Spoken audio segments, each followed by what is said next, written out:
For today's video, I'm wearing my Boston Bruins practice jersey, complete with the center ice logo. Remember when that was the big thing? This is an old practice jersey. Brad Marchand. So I got asked earlier today about the Brad Marchand signing, and I have some opinions on Brad Marchand. It's known that I'm not a huge fan of Brad Marchand's play, but he has got a lot better. Somebody asked the other night in a video whether or not to do a video about Matt Cook. Matt Cook also tried to get better, but in the end, the temptation to do bad things was just too strong for Cook. Rafi Torres is another one. Bad things. You look at. I finally did see the hit with Seeloff hitting MacArthur, and that's unforgivable. It's unforgivable for two reasons. First off, the guy's got a history of concussions. This is a known fact. It's not like Seeloff would have been on the ice and he would have been like, oh my God, I had no idea. Secondly, he's your frickin' teammate. You can't be running over your teammate like that. That's the thing that got me was, after all the fights were over and Seeloff gets his jersey adjusted and he's skating off the ice, the fans in attendance cheered. I'm like, what are they? Don't they realize they just watched MacArthur's career potentially end? So that baffled me. Now, Senators fans have been fighting with you guys all summer. Please explain to me why you cheered. Anybody can explain to me why Senators fans cheered Seeloff. Were they cheering that he was being taken off the ice? Because it sounded to me sort of like the cheer you give a guy for a good fight. That's the kind of cheer it sounded like. So I'm kind of confused and bewildered right now. I would expect that in Philly, not in Ottawa. Matt Marchand, though. Marchand's cleaned up his game a lot. You can thank Claude Julien for that. I've watched Julien. I've mentioned in other videos before. Claude Julien has helped Marchand clean up his game. He is a much cleaner player now than he was 5 years ago. He still has his moments, and he still beaks off, and he's still a rat-faced fink at times. But in general, he has become a better player. He had 37 goals last year. He's not going to score that this year. I hope Bruins fans don't look at this contract and say, oh my God, he's a 30-plus goal scorer for the rest of his career. He's not. I wouldn't be surprised if Marchand scores 25 and 60 points this year. I wouldn't be surprised to see 25 goals and 60 points from him. He's a good player. I'm glad he'll retire a Bruin. I mean, this basically runs till he's 36. He's retiring a Boston Bruin. And he's talented enough that it makes me feel some optimism about where the team's headed. That being said, 8 years is a long time. Luch got 7. Marchand gets 8. I understand Marchand is young. And, being 28 years of age, term is what it's all about. He would have got that term somewhere else. If Boston had balked at the term and said, no, we won't give you anything more than 6, odds are Marchand says, I'll walk. And this is when people start looking at next year's free agent crop, and they're like, oh, look at the free agents next year. Brent Burns is going to be a free agent next summer. No, he's not. No, he's not. Teams are very smart when it comes to the way that they keep their talent. And it's not like it's any one team. It's everybody. And I'm going to bring up Trouba here too. Okay, so I'm going to lump this all into one video. Jacob Trouba, whatever he's asking is too much. But he may have had his mind set on leaving Winnipeg the whole time. Now, for Jets fans who might be going, it's happening again. It's 1996 all over again. Players want out of Winnipeg. You're crazy. Bufflin's on a long-term contract. Scheifele's on a long-term contract. You're just getting Lenne. You've still got Ehlers on an entry-level contract. There's been no rumblings of anybody else leaving and bolting for the KHL or sitting out or demanding to be traded. It's not a problem. The Winnipeg Jets, because of the salary cap, I don't think there's any immediate threat that the Jets would move, or that there's going to be a gaggle of players saying we want out of Winnipeg. And even back in '96, it wasn't that Solani wanted out. Okay. It was the Jets couldn't afford him in that market with the Canadian dollar where it was, they just couldn't afford to keep him. There was no salary cap. It was sky's the limit, and Solani was worth sky's the limit. So it is a different market. It is a different time. And if you're concerned about the Jets because of the Trouba holdout, don't be. I think Trouba's too big for his britches. I keep seeing people saying, "Oh, Trouba's going to be great," and I even saw on the Canucks forum somebody mentioned the Adam Larson deal, and they're like, "Trouba's much better than Larson." He hasn't really shown it yet.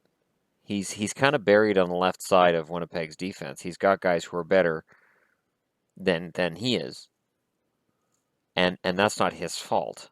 But if you are a number three left-handed defenseman on a team, and your stats are okay, as a fan, you can't come to me and say, "Oh, see, he's clearly better than Larson." People get caught up. I don't know what they're getting caught up in with Larson. I'm not sure. Is it just points? Is it because it was Hall? Like if the Oilers had got him for a couple of second round draft picks and Yakupov, would there be this complete? Is it just because of what they gave up? Because Larson is a damn good defenseman, and I really think Oilers fans who are shit talking Larson, I think when they see his shot blocking, his hitting, and his overall intelligence in the game, I think they're going to realize they may have lost the deal, but they didn't get screwed. I don't understand hockey fans these days. I really don't. To me, the Hall deal is a hockey trade. It is a classic hockey trade. You need a forward, I need a defenseman. The problem is New Jersey already had one of the worst defenses in the league and made it worse over the summer. So, but it's a related issue to the Marchand deal because I'm pretty sure Trouba doesn't want to do a bridge deal. That's why I always laugh when I see people saying, just do a bridge deal. Players don't do bridge deals anymore. Players come out of the entry level contracts and they go, I want what he makes. And when you say, well, look, we'll give you a 2-year bridge deal, $2.5 million per, and if you prove yourself at the end of those 2 years, we'll give you everything you're asking for. And the player goes, screw you. St. Louis will pay me. Colorado will pay me. Detroit will pay me. Somebody will pay me. I'm not taking a bridge deal. I'm going to make you trade me. They overestimate their trade value. It screws the GM. Like Cheveldayoff is dealing from a position of weakness right now. Now that this is out there that Trouba wants out, I'm lowballing him. If I'm Jim Benning, fuck, I'm glad I'm not Jim Benning. But let's just say for a moment I'm Jim Benning. All right, or I'm Don Sweeney. I hate Don Sweeney. If what is it with the GMs of my teams? My God. All right. If if I'm one of these guys, all right, and Shadow has a very strong opinion. That's why he's taking the high ground. Um, if I'm one of these guys and I'm dealing for Trouba, and in both Boston and Vancouver's case, they would both like to help their blue line. Boston would really like to help their blue line. Well, now instead of offering a fair deal, lowball. Let's see, Winnipeg. We'll offer you Vetrano in a second. Winnipeg goes, we're not taking that. You go, well, hopefully you get a better deal somewhere else. Next phone call's Benning. Uh, we'd offer you first, but we were near the bottom of the league last year. That first could end up being a number one draft pick. So we'll offer you a second, which should be a high second round draft pick with where we're standing right now. And geez, I'd love to help you out with Trouba because I understand you're kind of up against the wall here. What's that? No, Tanev isn't available. That's not happening. We can give you Edler. Okay, we'll be nice and we'll give you Edler, but you got to sweeten the pot a little bit. You got to throw us another prospect. That's how GMs are going to be talking right now to Cheveldayoff because he is under pressure to move Trouba. He's under pressure to make the playoffs this year. So, for fans who are sky is falling, it's not falling. It's one guy. It's one guy. Jets will be fine. My concern for the Jets, valid concern, I believe, is the fact that they do play in the arena that has the smallest seating capacity. The one that's being built in Quebec City, I think, is built to hold 18,000 people. I am stunned that the NHL hasn't tried harder to figure out a way to get Quebec accommodated and get them back in the NHL. And when people use that argument of, oh, well, then that'll make it 17 teams in the East and 15 in the West. They didn't care about 16 in the East and 14 in the West. Coming out of the lockout, they said, oh, no, we're not looking to expand. Expansion's not on the. No, we're not expanding. No, it's not happening. Now they're expanding to Vegas. When they came out of the lockout, they were, we don't care if it's 16-14. We're happy with this. This is fine. The players and the owners agree this is fine. Well, then 17-15 is fine too. Now, do I think it's fine? No. I think you should have equal conferences. But since the NHL's already said publicly we're fine with 16-14, they should also be fine with 17-15. So adding Quebec, and just I salivate at the idea of Quebec, Montreal, Ottawa, Toronto, those four going at each other in the same division. Oh my God. The feuds, the fights, the absolutely intense battles that would take place as Quebec gets more competitive and Toronto's rebuild really hits its stride. Montreal's got Price, and Ottawa is always a spunky team, whether they're good or they're bad. They're still always in the mix. Just the idea of what that would do for the league is mind-boggling to me. Mind-boggling to me. Anyways, one last note about the Marchand deal. It's fair market value. The 6.1 million cap hit, good. This sets the Bruins up nicely. They've got Krug locked up. They've got Marchand locked up. They're good. In terms of major pieces, they're in pretty good shape. And the Marchand cap hit is doable. That's why it's a longer contract than I'm happy with. That's what you do. That's what happens. And there's a no movement clause attached because of course there is. But it's part of the game.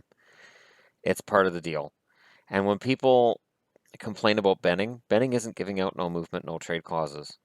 That definitely has an effect. Mike Gillis gave out no movement, no trade clauses like they were candy from a Pez dispenser. Everybody got one. That's why players came to Vancouver and wanted to sign here. That's why when Gillis was in charge, he had no problem getting guys signed a contract. Because they were told, we can't trade you unless you say it's okay. And even then, you have to give us a list of teams you're willing to go to. Benning says, no, I will give you a fair deal. I'll give you the money, but I'm not doing no trade because it's going to tie my hands later on down the road. Benning's right. God, did I just say that out loud? Anyways, Benning's right on contracts. He's absolutely right. The no movement, no trade has screwed more teams and had them stuck with more players than, Hammer, the rumor was that Dan Hamhuis didn't allow trades to go through that were available last year. There have been rumors about Burrows nixing trades and Edler nixing trades. They're bad. So for anybody who's saying the Canucks need a full rebuild and Benning sucks, and I've said it myself, when you've had three guys in the last 2 years that you've tried to trade, and in all three cases they've gone, nope, I'm staying. It makes it harder to improve your team. It makes it harder to turn things around and make it better. So, the problem I have with Benning is when he does make a trade, it doesn't make any sense to me, for the most part. But I digress. I don't want the internet piling on me. This is about Marchand. This is about Trouba as well. And just in general, making people feel better. Even the people of Quebec City who want the Nordiques back. And who doesn't want the Nordiques back? I want the Nordiques back. I'll put it this way. If the Quebec Nordiques ever return to the NHL, my three favorite teams in the NHL will be Vancouver, Boston, Quebec. Dallas will drop to fourth. Quebec Nordiques immediately become my third favorite team, and maybe even second. A revitalized, strong Quebec Nordiques, I might cheer for them knocking out Boston, and I would definitely fucking flip seeing them knock out Montreal. I remember in the 80s when they knocked out Montreal, and I did happy dances for a week. I was and the brawls, and they hated each other, and the fighting, and just the intensity of those games. You guys that are under the age of 30 and wouldn't know about this stuff, believe me, there's a reason why guys my age, us old farts, really desperately want this back in the NHL. We desperately want the Nordiques back because we know what Montreal and Quebec can do to each other.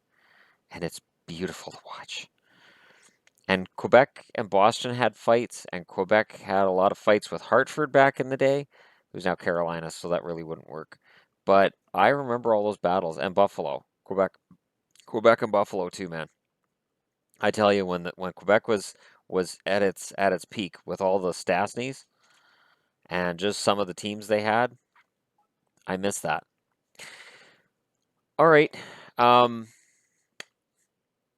I appreciate you guys hanging around, and appreciate you guys understanding my videos being posted a little later. I got off work a little early. I went over to the girlfriend's. I talked to her today about this. I'm going to start recording videos at her place as well. So I will grab Mr. Laptop and take it over to her place. This will mean you will hear screaming children in the background. And I will probably have a little co-host, a little 3-year-old blonde girl who really wants to be in my videos. So it it could be really interesting. I will definitely train her that Kessler equals booing and Ribeiro equals booing because this is the way things work. Um, that's the way it works. Anyways, thanks for watching. I will be playing some NHL later on tonight. For those of you who are still awake, for those of you on the East Coast, you will have it available to watch tomorrow morning. And thank you. I'm really grateful for this channel and for you guys. For those of you that have subscribed, I am eternally in your debt. And I am very proud of what we've got done here. And I am working on making improvements to the channel, to your experience, to my experience. And also, I'm working on the other channel as well a little bit. And trying to get the girlfriend to go along with help me with some of those videos as well. Because I think the idea of doing, I've thought of this for a long time, doing movie and TV reviews from a guy's point of view and a girl's point of view, I think that would be kind of fun. To have me strictly say, okay, guys, this has got some great tits in it. And a girl like, okay, girls, there's some washboard abs and you're going to love this. Like that kind of thing, you know. Anyways, but that's for the other channel. On this channel, if you're browsing through, don't forget to hit like and subscribe. I appreciate every damn one of you. And if I don't, I'll give you my address and you can come over and kick my ass. So thank you. And I will talk to you all again soon.